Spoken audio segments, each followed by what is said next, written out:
Spartacus, the Appian Way, 71 BC. 6,000 crucified men, one every 30 paces. Their bodies rot beneath the Roman sun, arms outstretched like broken wings. Crows tear into bloated flesh. Bones snap as the wind howls through hollowed ribcages. The smell sweet, sickly, crawling into your lungs like mold in wet stone. Blood stains the stones, black. Not red-black, hardened, flaked, sun-baked. Each nail driven through wrist and ankle tells its own scream. Some are still alive. Eyes open, lips parted, tongues cracked from thirst. Their voices are gone, but their silence is louder. They say Spartacus died here, but no one ever found his body.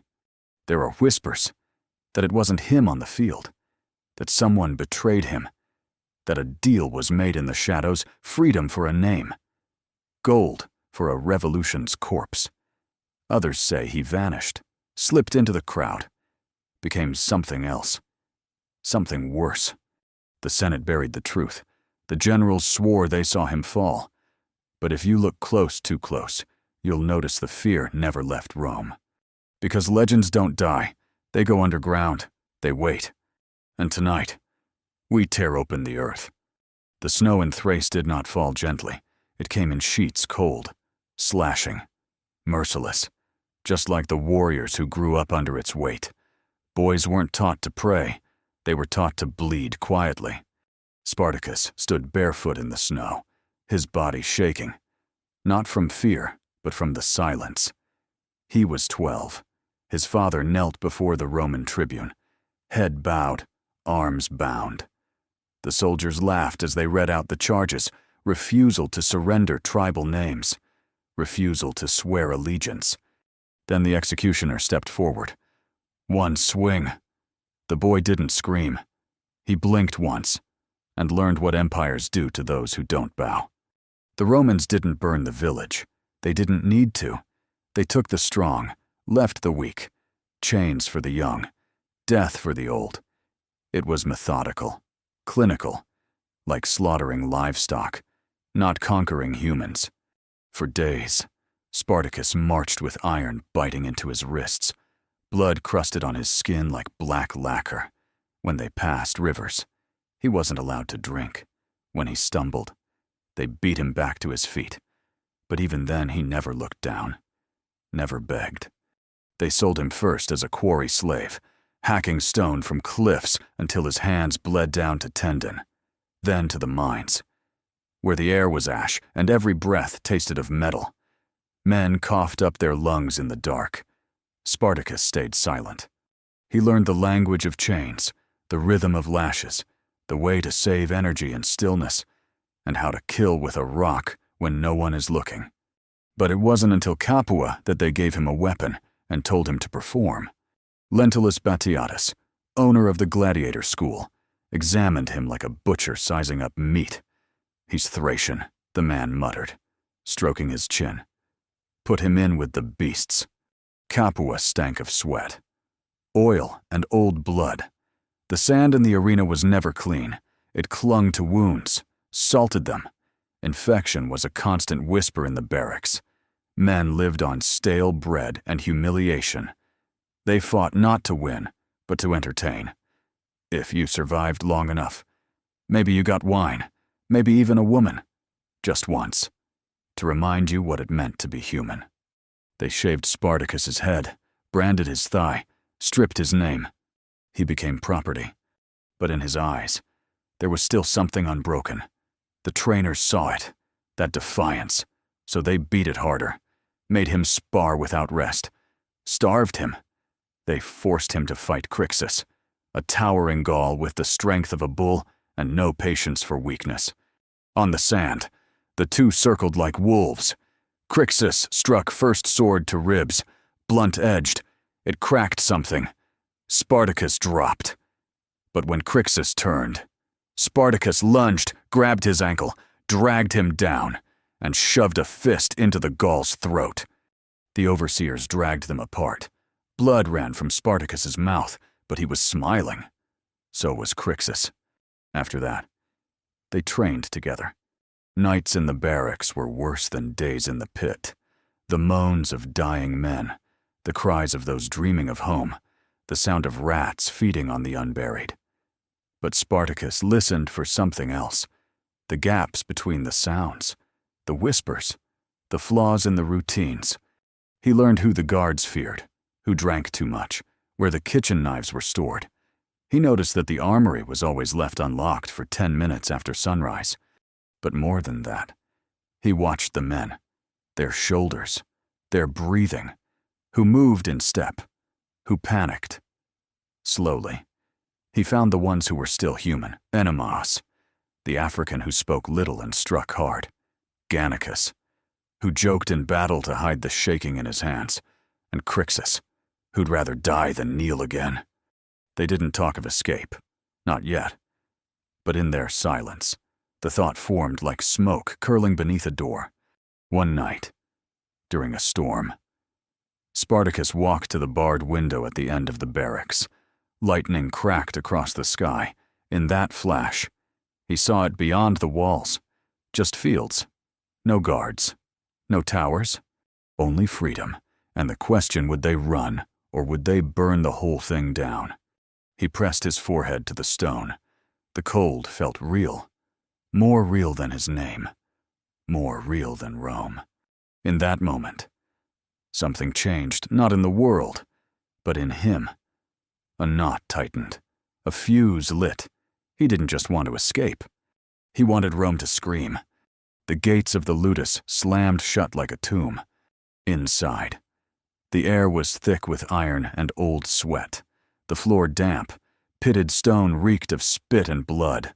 Above the sandpit, high walkways creaked under the boots of overseers. Their whips never rested, even in silence. They snapped against flesh, against steel, against time itself. The new recruits stood in a line, naked, but for loincloths. Ropes bound their wrists. Their backs bore the map of every lash, every punishment. The sun scorched their skin, but none flinched. Flinching invited cruelty. Spartacus stood among them, head high.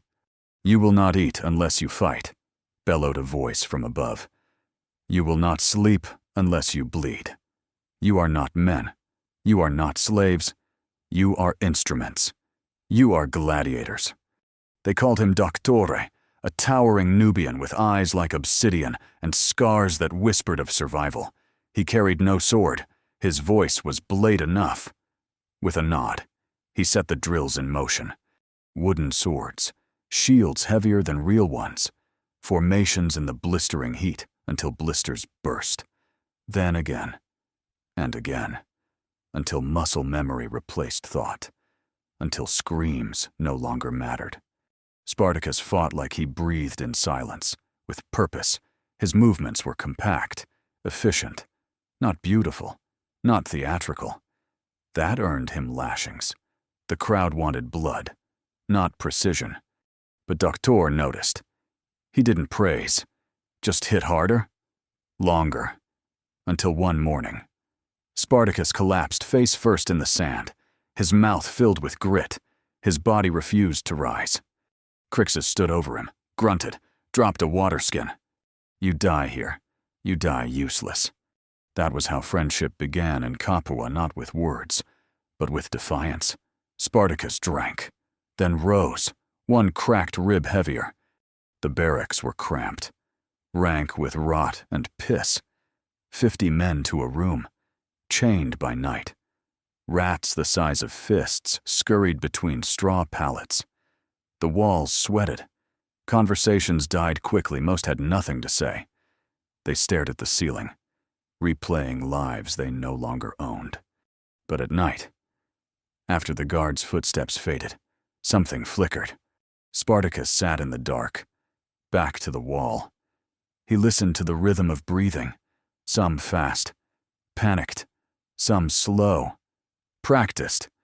He began to tell who was broken and who was only pretending to be. He watched Oenomaus sharpening a stick into a shiv, hiding it under his cot. Watched Gannicus hum tunelessly while peeling calluses from his palm. watched Crixus carve notches into the wood beam above his bed, one for every day survived.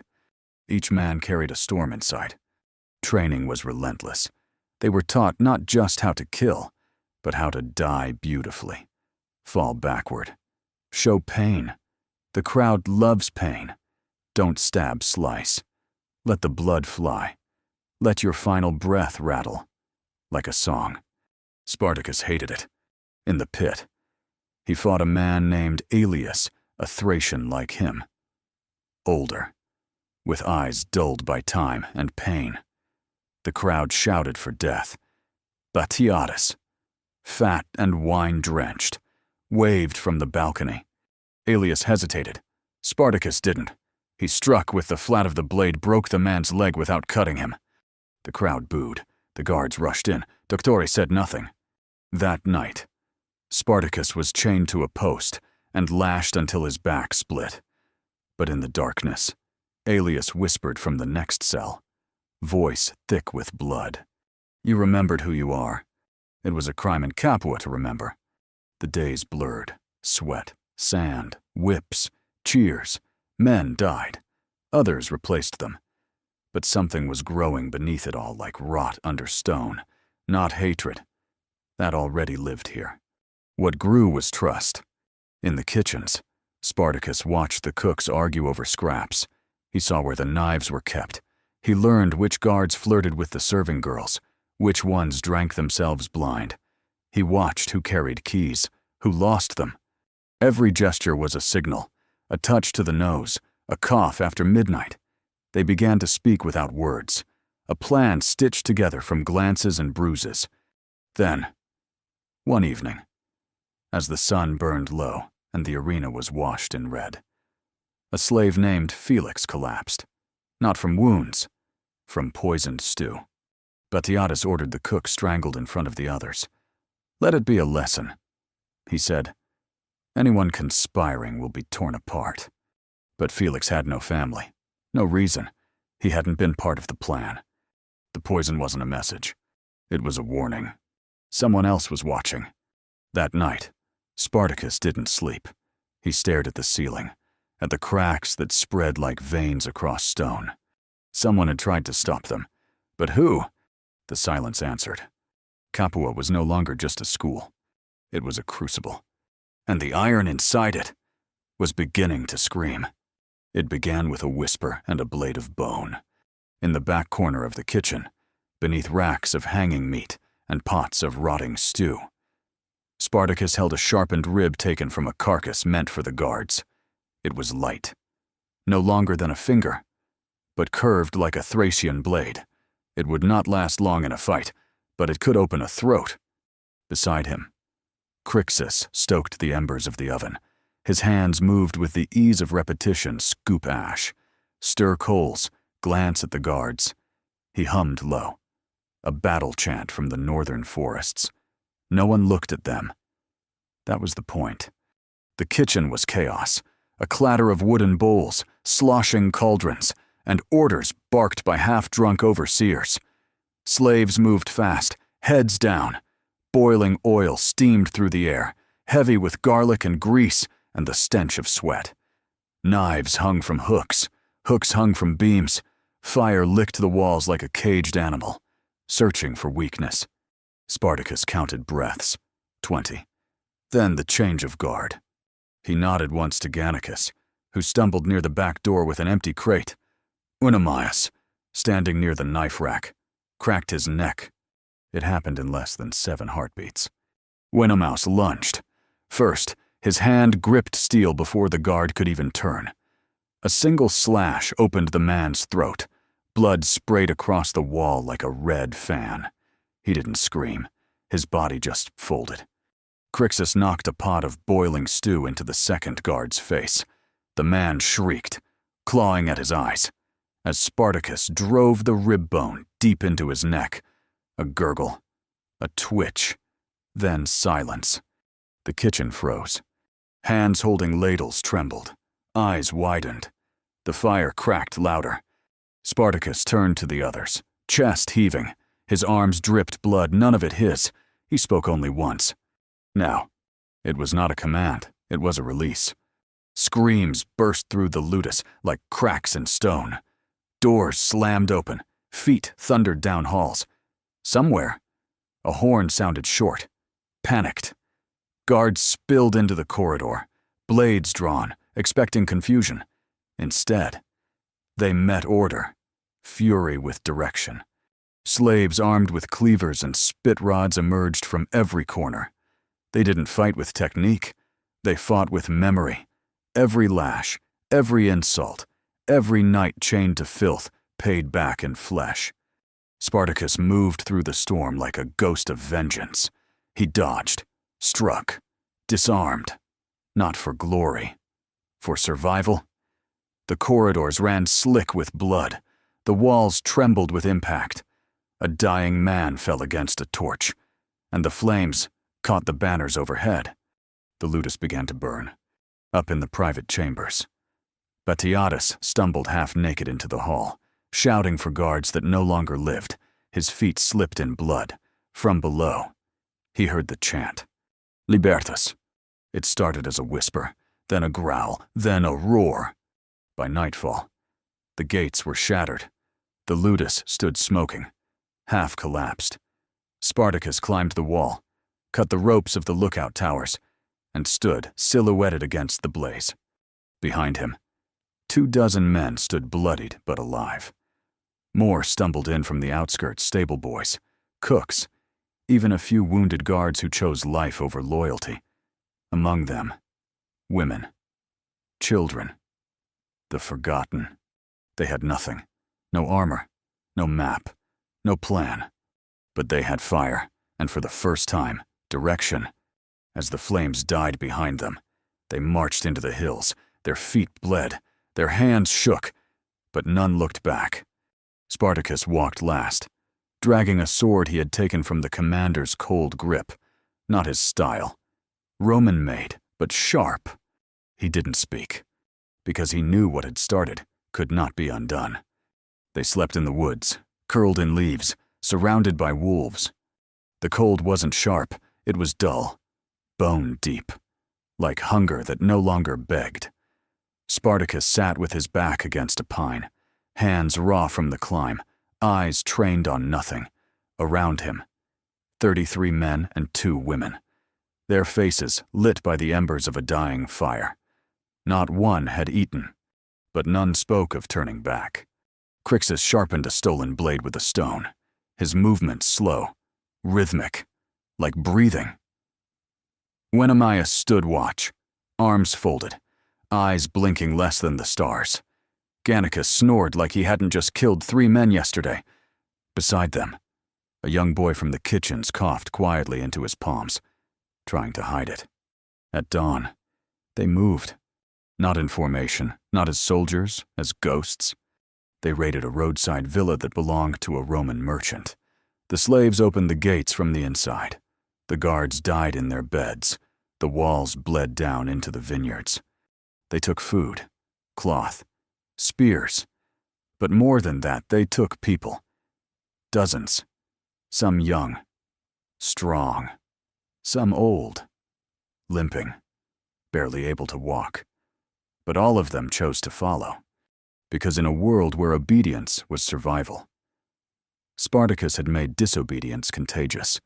Word spread like smoke through the hills, that the gladiators had broken their chains, that they were building an army, that Spartacus was not just alive, he was winning. By midsummer, they were hundreds, no longer starving, no longer running. They moved like a tide across the countryside, not with chaos, but with purpose. They burned slave estates, overran watchposts, ambushed convoys, and everywhere they went, they shattered cages. Spartacus rode at the front. He said little, he listened more, to the grievances, to the blood songs, to the silence of men who had nothing left but vengeance. In a ruined quarry, they trained, not like Roman soldiers with drills and horns, but like survivors. Each man taught the next what he knew. Thracian sabers, Gallic axes, German fists, Roman tactics stolen from their captors. The camp grew noisy, dirty, alive. A woman gave birth beneath a canvas tent held up by javelins. Children ran barefoot among swords. Fires burned day and night. For warmth, for boiling leather into food, for light. And yet cracks began to form. One night, around the fire. Crixus stood and spoke. We march north, across the Alps. Home. Free. Cheers erupted. Many had come from beyond the mountains. Their homes lay on the other side. But Spartacus didn't cheer. He stared into the flames. What about the ones who can't climb, he asked. Silence. He wasn't thinking of victory. He was thinking of the old man with one leg who'd carried a child on his back, of the woman who still bled from childbirth, of the field hands who could barely swing a club. Home, he said. Softly. There is no home for people like us. Not anymore. The argument lasted hours. Words turned to shouting, then fists, then silence. No decision was made. The army kept growing. But now it grew with tension. Some fought for revenge, others for escape. A few dreamed of a future. Most only dreamed of sleep. And Spartacus, he carried all of them. On his shoulders, in his breath, in the way he stopped smiling when a child asked, "Are we winning?" But still, they won. They lured a Roman patrol into a ravine, then crushed them with falling stones. They stormed a coastal garrison and freed 200 more. They captured horses, armor, maps. They began to speak of cities, of Rome. It terrified Spartacus more than any legion. In the distance, he saw what was coming. He saw not just Roman blades but Roman calculation, the ruthlessness of a wounded empire. He felt it in the stillness before dawn, in the letters found on dead centurions, in the way the enemy began to learn. And yet there was no stopping. The fire was too big. They were no longer a band of fugitives. They were an army of the condemned. And all of Rome had begun to tremble. The sky above southern Italy turned gray, not with rain, but with waiting. Spartacus stood atop a ruined watchtower near Thurii, scanning the valley below. His cloak whipped in the wind. His face was thinner now, sharper, a blade worn from use. Behind him, the camp sprawled like a wound, tents patched with animal hides, fires burning low, children coughing in the cold. Across the valley, banners rose, red, disciplined, moving in silence. Rome had stopped sending governors, now they sent a butcher. Marcus Licinius Crassus did not arrive with ceremony. He came with 8 legions and an appetite for fear. Where previous commanders hesitated, he punished. When his men retreated, he executed. 1 in every 10 chosen by lot, tied, beaten to death by their brothers. Discipline, he said, was the cure for shame? Spartacus felt it like a tremor beneath the soil. The chaos they'd thrived on was over. The dance was done. Now came the hammer. One night, a scout returned, shaking, mud-caked, missing 2 fingers. They're building something, he whispered. A wall, from sea to sea. They didn't believe him, until they saw it. Miles of trench, fortifications carved through forest and stone, watchtowers like teeth, fires at even intervals, no gaps, no mercy. Crassus wasn't chasing them anymore, he was caging them. The army of Spartacus found itself pressed against the southern coast, boxed in by Roman might and by the sea's indifference. Food ran low, water turned brackish, horses died in the night, their ribs poking skyward like claws. Desperation came in waves. Spartacus tried diplomacy, sent envoys to Cilician pirates with gold and promises. Take us to Sicily, he pleaded. We will pay. We will vanish. They agreed, then vanished themselves taking the gold. The betrayal shattered something. Fights broke out among the ranks, rations stolen, guards stabbed. Crixus wanted to break north, attack the wall head-on. Gannicus mocked the plan. Oenomaus said nothing but sharpened his sword longer than usual. Spartacus sat alone, staring at the flames, his hands black with dirt and ash, his hair tangled, face sunken. He wasn't afraid of death. He feared what came after. "What have I led them into?" he muttered. No one answered. The Romans advanced. Probing attacks came daily, small units testing defenses. Arrows rained down at dawn. Fires lit tents in the dark. Screams became background noise. The children stopped flinching. Crassus never came forward. He never made demands. His silence was more terrifying than any threat. Then came a night of thunder. Not in the sky and the earth. The first breach. Roman sappers had tunneled beneath the barricades. Explosives shattered the night. Men flew. Screams tore the stars. Spartacus led the counterattack barefoot, blood slick, roaring orders that drowned in steel. They held the line, but barely. He stood over the bodies at dawn, dozens of his own, 100 Romans. He saw a boy he'd once taught to fish, jaw gone, eyes open. He closed them, then gave the order, "Prepare to die on your feet." There was no more talk of retreat, no more Sicily, no Alps, no home. Only this, a flat plain, a broken army, a line in the dirt, and Crassus waiting behind his wall of iron. The morning came without sunlight. A gray veil hung over the fields of Lucania. No birds, no breeze, only the scent of mud, blood, and fear waiting to be confirmed. Spartacus stood at the edge of the camp, alone, his sword, notched and dull, hung from his wrist like an anchor, the leather grip soaked through. He hadn't slept. No one had. Behind him, men whispered farewells. Some prayed, voices shaking like leaves. Others sharpened blades already too thin to hold another edge. Children were hidden in wagons, under hides, too young to understand that the world was ending above them. Crixus approached silently, holding a wolf-tooth charm in his hand. "If we die today," he said, "let it be the Romans who scream first." Spartacus didn't answer. He looked out across the valley. The legions stood like a wall of bone and bronze, rows upon rows, spears upright, shields gleaming, standards fluttering in perfect rhythm.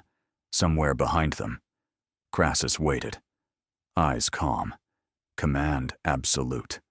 The earth between them was flat and open, a killing field. Spartacus walked through the camp, touching shoulders, nodding to those who still looked him in the eye. Gannicus was drinking.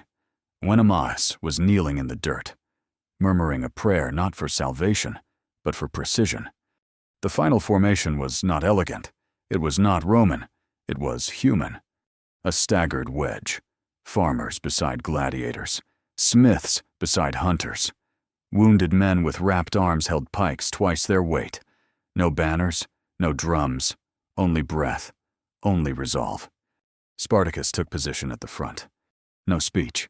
He raised his sword and ran.